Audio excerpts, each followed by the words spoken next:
Welcome, ladies and gentlemen. Welcome to the show. And my name's Paul Taylor. And on the line now, we've got the Wandering Hearts, UK's very own, who's got some exciting news about a new CD and a tour. How you doing, guys? Good. Good, thanks. Lovely to see you again. And you've got that new album look about you. That fresh excitement. Fresh face, like not toured yet. Exactly. About us. We'll have to do another one of these in a couple of weeks when you're going, yeah, whatever. You know, I saw Keith Urban's tour, the first one. He's like, I'm really excited. At the end of the night, he's going, yeah, okay. Yeah. So brand new album, and obviously the single off that album, the first single off the album, is just truly amazing. It's really good vibe about it. How did that come about? Oh, you take this. Oh, I'll take this one. It's still early days. We're like, who's going to do this one? Yeah, so we were so excited that this song made it onto this deluxe record because I think AJ and I wrote that, it must have been a few years ago. It was the same day that I wrote Wild Silence. We split into two. Wow. So I went off and did that, and AJ and Tar went off and did. So we did two different sessions in that day, and that's what they wrote, and that's what I wrote. So that's how long ago it was. Yeah, and it's just one that we just kind of kept coming back to. We've written so much over the years, and when it came to this the last record, The Wandering Hearts, we were like, definitely, like, instead of you, like, was supposed to be on it, and then obviously the wonderful Marty Stewart came along and said, I've got this great song, Dreams, and we knew we could only put, a certain amount of tracks on it. So this got bumped for Dreams, which, we could totally make peace with, because legend, that is, Marty Stewart. I know. So to have this out is just wonderful. It's really cool, really cool. Well, we talked about Dreams last time when you were on the show, and I said there's a melody line in there that's Marty Stewart all over it. Had a rubber stamp all the way through. I'm excited to see him this year. He's on is it the Long Road? Yeah. And he's doing a couple of headliners as well. Yeah. We'll be there. We'll see. We'll see him at some of his. We said we'll go and check it out. We'll go catch up with him. Oh, brilliant! He probably said, "Hey, you want me some royalties for that?" And you just... But the album itself, obviously, during lockdown, was a lot of people's creative time because they never have time really to sit down. Is that where it was born from? Just listen, we can't go anywhere. Let's get pen to paper. And where were the ideas coming from the album? Was it a concept, or was it just like a fragmented thing that all came together? Well, I mean, we'd been putting the album together, obviously, like the first the Wandering Hearts since just before lockdown happened. Yeah. So we just finished recording it in the early part of 2020, and then we had about a month of touring in the US booked. But at the moment COVID kind of kicked in, we basically, like, everything started getting binned off, and we started thinking, like, actually it doesn't look like any of this is going to happen. And then they started to talk about travel restrictions. So we pretty much got the last flight I think we could have got back to the UK. Luckily, having got all that recording done, I think Dreams was the last thing we managed to do really in Nashville with Marty. Yeah, we got back, but the rest of the stuff, since we did our tour, we got some really, really good live recordings. And like Tara said, like Instead of You, and a couple of other songs that we played with and played live that just we love playing and always seem to go down really well. They just wanted to be like associated with that album, and so it just made sense for this deluxe record to kind of get as much of that together with the rest of the record as we could. Did you manage to all get into the studio at that time? I mean, or was it basically after it started to wheeze, you all got into a bubble and did it, or was it just recently that you all just started to record it? More recently, yeah. So we obviously, like AJ said, we recorded the bulk of the album that we put out. Was it last year? Yeah, last year, and then we decided to get together and see what else we could kind of come up with. And so we kind of did some tweaks and bits for Instead of You and Your Love Hurts, which is a song we've played live so much. So we recorded that actually up here. We've got like a little home studio up here. So the guys came up and stayed, and obviously having a baby now, it's harder for me to leave the house. than it is for the other two. But it's really lovely. We've got a cool little spot up here, so it's like nice for the guys to come up and stay, and we do like a couple of days in the studio here. And so we did that, and we actually ended up, I say we, I'm not going to take credit. AJ came up with a very cool new version of one of our songs, which is on the record, which is on this new record, Carry On. And so yeah, it's things like that that are just born from like being together and like having a couple of drinks and like chatting and, you know, listening to other music, and then being influenced kind of in the moment, and coming up with this new stuff that was like songs that are already existing, but like reinventing them and like having that freedom to do so. And I think we've been so starved of that, you know, for so many years now, which sounds crazy to say, but it has been. And, you know, so we feel like it just feels so right to be putting this deluxe out now, to kind of give this record its real kind of moment, because it didn't really get it in lockdown. It's not really had the moment that it should have. Which, like so many other people, and like, you know, but you've got to still keep putting music out, and you've got to keep touring, whether or not you're selling records, whether or not you're selling tickets. You've just got to keep going, because it's like, it's all we've got, and there's only one way we're going to get back to it, is if we keep doing it, you know. I know I've said this to many guests, certainly since lockdown.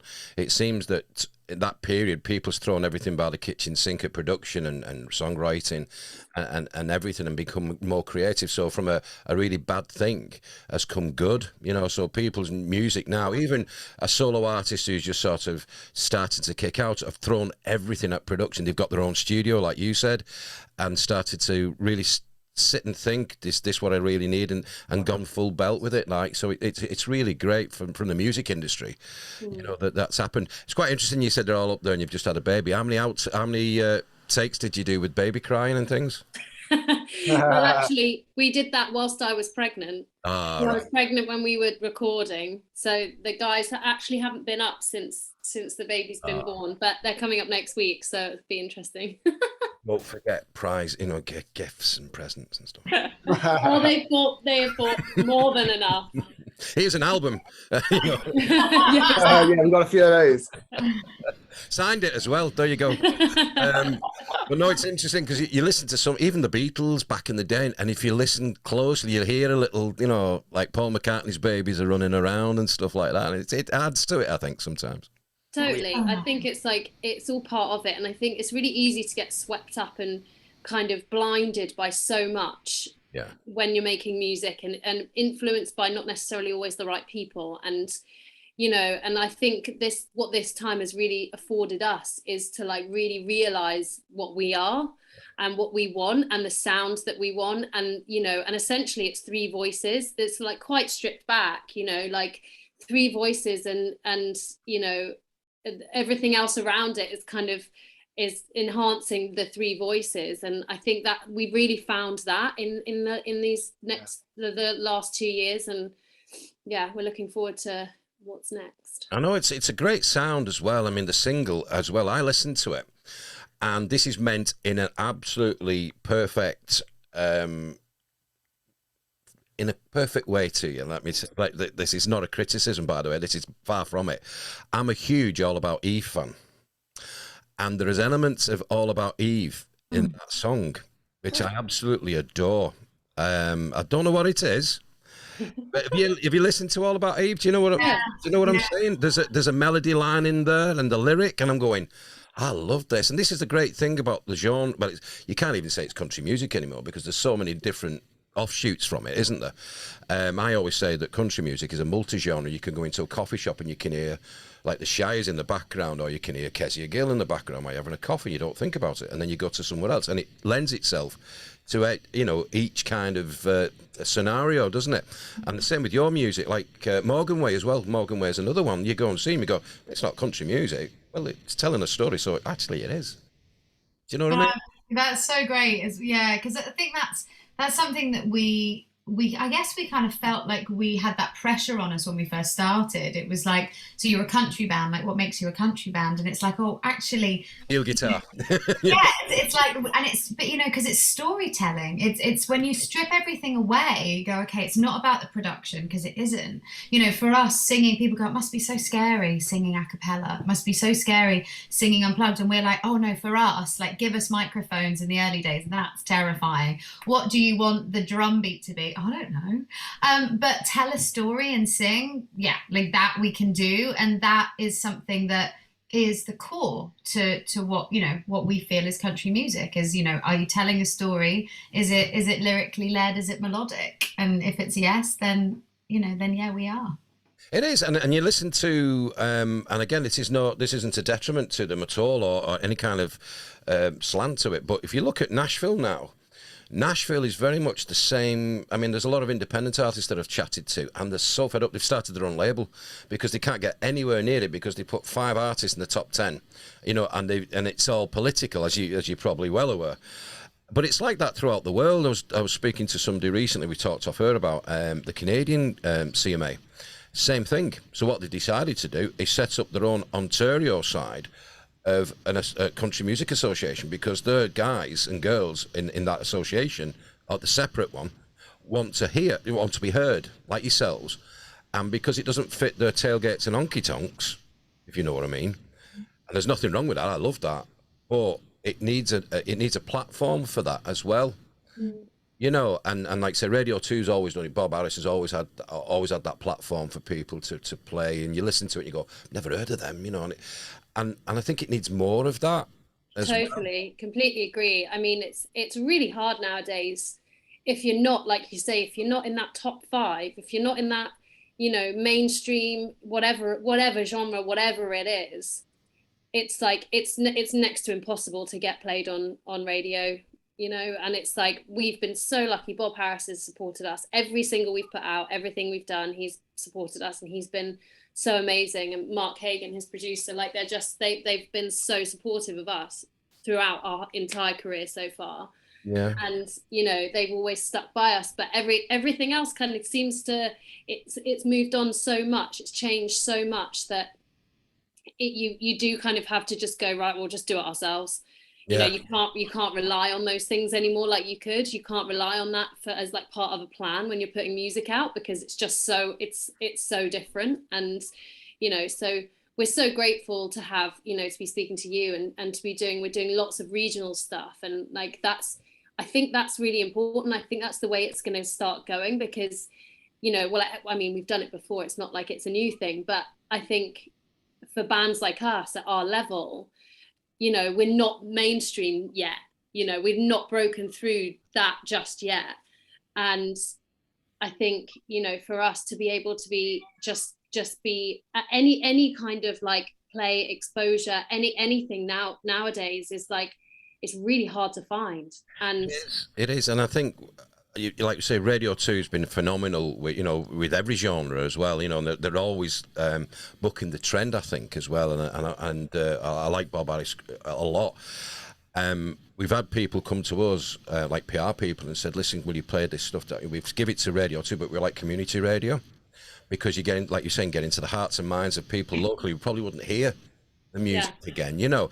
And then you look at some of the mainstream, and I won't mention these, some mainstream country music radio, and great, you know, but then you think, you're listening to it, and then suddenly Fleetwood Mac comes on and going, and it's the same song, Go Your Own Way.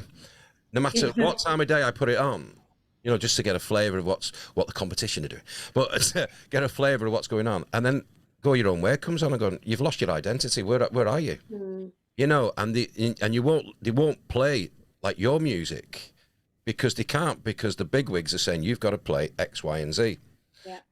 And, you know, and it's a shame, really. But on the plus point is we get, you know, the local radio and local community to play your songs and to chat to you as well, and to help you, you know, along your way, which you deserve.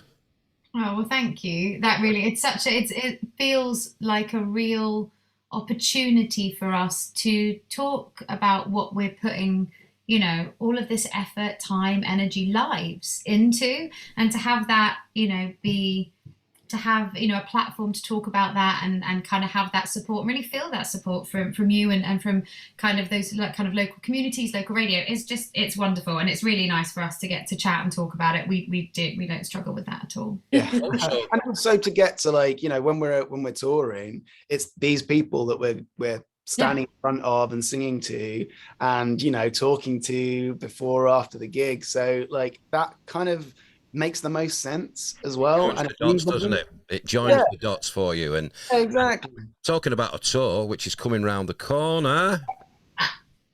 Woo. But it starts, what, May the 15th?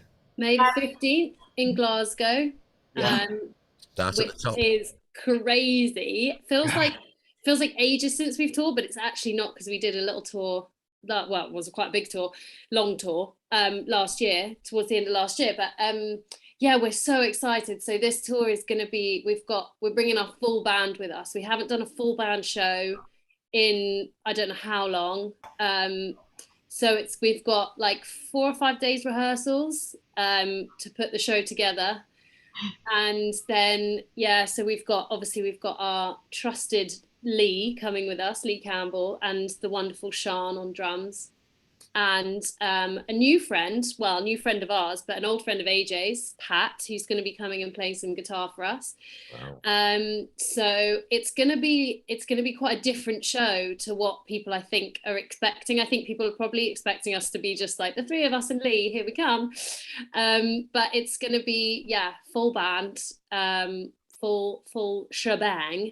So so we start in Glasgow. I think we're in Liverpool on the 20th. I'm hoping to be there, actually, because I had a gig and it's just been pulled with something to do with the club. So I'm actually free that day now. So I hopefully, because I'm only 15 miles away. I'm in St Helens where I live, and it's just up the road from me. Well, it's a Friday night as well. So like, so often you have those gigs, and it's like, it's a Tuesday night. You're like, I don't know if I fancy it on a Tuesday. Friday night, that's like, it's got to be the one. So and it's Liverpool. And it's yeah, exactly. Awesome. Yeah. Oh, and then obviously you're making your way down to London as well, and is it the O2 Academy, isn't it, in Liverpool? Yeah. So that's, as I said, that's nearer to us, and there's so many gigs going on at the moment. I mean, literally everybody's clambering for venues, and they, like say Keith Urban, Ashley McBryde. I'm going to see Brothers Osborne on Sunday. The Midland are coming. We always seem to be touring at the same time as Brothers Osborne and Midland. Always. I know. They've done it on purpose to try and take the limelight from you. I've heard them. What are they like? Yeah, wandering out now. Those Grammy award-winning people, they just damn them, share our fans. But no, I'm looking forward to meeting Midland, actually, because it's been cancelled some like 3 years or 4 years on the bounce. Obviously, COVID had a big thing on it, but it'd be quite interesting really to actually see them. But yeah, I mean, like I said, it even got Carly Pearce coming.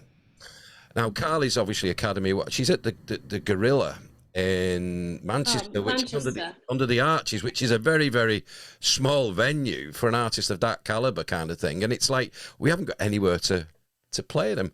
So, I mean, but like you're saying, you're playing the academies and the O2 academies, they're great venues. Yeah, I mean, it's definitely like this is a big tour for us. And I think it's, off the back of like COVID and stuff, seems quite ambitious. But it was the next logical tour for us to do. It's the next, they're the next logical rooms for us to be playing in. But obviously with COVID and everything, like it's been tricky. But regardless, we are still, we're so excited to be out there and to be playing these bigger rooms. I mean, we're hoping that, people will enjoy it and love it. And, I think people are still a little bit nervous about coming out and being in big rooms of people. I think there's still a little bit of hesitance. Like, I think we've seen that. Yeah, right. Okay. But also there's probably, like you say, competition in like other people touring, like, the cost of living, people aren't buying tickets the way that they used to. So, you know, there's all of that to consider, but like we've just tried so hard to keep this tour on and to keep it, you know, to keep going, to keep pushing on. It's not been easy at all, but we're so thrilled to still be here and still be doing this, because there's been so many roadblocks and so many obstacles that we keep going, oh, swell that, oh, up and over, here we go, carry on. But, you know, we're still here and we're still going. We're so grateful for everyone that has bought a ticket so far, because it really does. It's the only reason that we can carry on doing what we're doing. It's the only way. Absolutely. And congratulations on that as well. You know, basically sticking to your guns, sticking to your path, for want of a better word. But it's so exciting to see. And like I said, you've got that new album, new tour look going on. And I've got to give you a call in about a week's, 2 weeks, 3 weeks time. Like that. Coffee, caffeine. Somebody told me of a coffee drink once because he had to drive back from Great Yarmouth after a gig, and he said, "Have you had rocket fuel?" I went, "What's that?" God, it's lethal. Have you had it? Yeah, well, the instant stuff. It's like yeah, you can paint your fence with it, really. And put it like this: you know what Great Yarmouth is to the northwest? How long? Like 5 hours. I got home and I was still wired. I was like, what am I doing? Is that going to be your care package? It's going to be like, right, guys, 3 Rocket weeks. fuel. Rocket fuel. So if I see you come on stage in Liverpool like this, the rocket fuel, yeah. But fancy starting a tour in Glasgow, of all places. Oh, I love a bit of Glasgow. We have some of the best fun in Glasgow. It's like, and the thing is, it's normally at the end of tour, so that you can kind of let your hair down a bit. And it's going to be really hard being in Glasgow on a weekend and be like, gotta keep this. The old food's gone. It's fried Mars bars, the whole shebang. You know, I thought that was a myth. You know. And I worked in Glasgow for 11 years. I worked in an insurance company up there for donkey's years. And I miss going there. But I walked past the first time a chip shop and I went, it's true. They fry everything, you know. But no, it's great chatting to you guys, and congratulations on the new song and the new album, the new tour. I can't wait to see you on May the 20th. Hopefully, I can get a ticket. I'm gonna try and get on there, because it was only last night I got told it was freed, and I went, yes, I can go. Oh. So hopefully I'll get to see you guys and maybe just grab a 5 minutes with you. That'd be cool. Oh, definitely. Yeah, just let us know if you make it down. Let us know, and we'll be there. I will do, and take care. Be safe out there, and like I said, good luck with everything that's coming your way. Thanks so much. Lovely to see you. All the best to you. Bye bye now. Take care.